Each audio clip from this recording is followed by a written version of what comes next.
এক ঘন জঙ্গলের ধারে একটা বড় নদী ছিল। সেই নদীতে একটা হিংস্র কুমির থাকত, আর নদীর পাড়ে থাকা একটা গাছে একটা চতুর মাছ থাকত।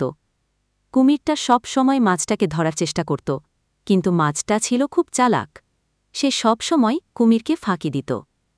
একদিন মাছটা কুমিরকে বলল, তুমি তো আমাকে ধরতেই পারো না, শুধু শুধু চেষ্টা করে কী লাভ?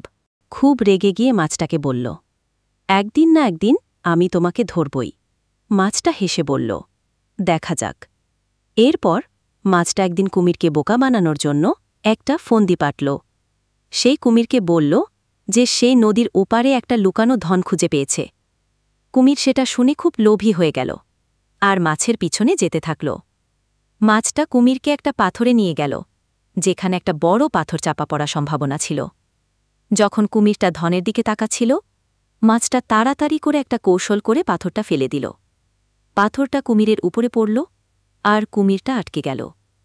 মাছটা খুশি হয়ে বলল, দেখেছ, আমি তোমাকে বোকা বানালাম। কুমিরটা অসহায় হয়ে পড়ে থাকল, আর মাছটা নিরাপদে চলে গেল।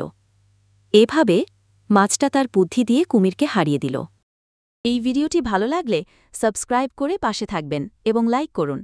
আরও কি ভিডিও দেখতে চান তা অবশ্যই কমেন্ট